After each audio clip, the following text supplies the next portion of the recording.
माँ दुर्गा के कुल 9 रूप हैं, जिनकी पूजा नवरात्रि के 9 दिनों में की जाती है।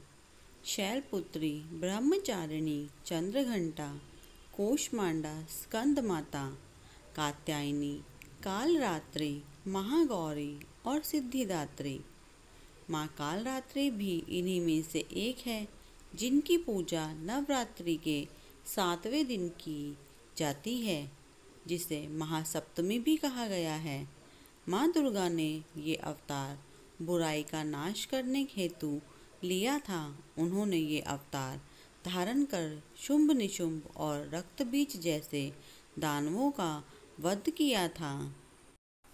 एक बार दैत्य शुंभ निशुंभ और रक्तबीज ने अपना आतंक तीनों लोकों में फैलाना शुरू कर दिया था। उस वक्त सभी देवगण भगवान शिव के पास गए। जब भगवान शिव ने सभी देवताओं को चिंतित देखा तो उनसे उनकी चिंता का कारण पूछा। तब देवताओं ने शिव शंकर से कहा, हे भोलेनाथ, शुंभ निशुंभ और रक्तबीज नामक दानवों ने अपने उत्पात से हम सभी को परेशान कर रखा है। कृपा कर हमारी मदद करें। यह सुनते ही भोलेनाथ ने अपने समीप बैठी माता पार्वती की ओर देखा और उनसे उन दानवों का वध करने की प्रार्थना की। भगवान शंकर की विनती सुनकर देवी पार्वती ने उनके सामने नतमस्तक होकर उनका आशीर्वाद लिया और वहां से जाने की आज्ञा मांगी और दानवों का वध करने निकल पड़ी। माता पार्वती ने दानवों का वध करने के लिए माँ दुर्गा का रूप धारण किया।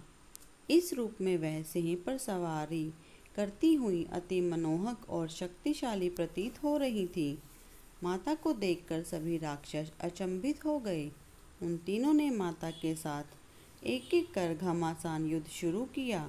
दैत्यों ने अपना पूरा बल लगा दिया, परंतु माता के सामने नहीं टिक पाए। आदिशक्ति ने शुंभ और निशुंभ का वध कर दिया। इसके पश्चात माँ ने रक्तबीज के साथ युद्ध करना शुरू किया। रक्तबीज कोई मामूली दानव नहीं था। उसने कठोर तपस्या कर ब्रह्मा जी से अमर होने का वरदान हासिल किया था। ब्रह्मा जी ने उसे यह वरदान दिया था कि जब भी उसे कोई मारने का प्रयत्न करेगा, तब उसके शरीर से निकली खून की बूंदें जैसे ही धरती को स्पर्श करेंगी, वैसे ही अनेक रक्त बीजों का जन्म होगा। इसी वरदान के अनुसार जैसे ही माता ने उस पर प्रहार किया, उसकी खून की बूंदें धरती पर गिरी और अत्यंत रक्त बीज प्रकट हो गए। उसी क्षण माता ने कालरात्रि का रूप धारण किया। माँ दुर्गा के शरीर से एक ऊर्जा का संचार हुआ और माँ कालरात्रि का निर्माण हुआ। भले ही वो दानव अति शक्तिशाली था, परंतु माता से जीत पाने का सामर्थ्य उसके अंदर नहीं था। माँ कालरात्रि ने रक्तबीज को अपने कटार से मार गिराया और जैसे ही उसके शरीर की खून बहने लगा, उन्होंने उसका रक्त पान कर लिया। इस प्रकार माँ कालरात्रि ने रक्तबीज का संहार किया।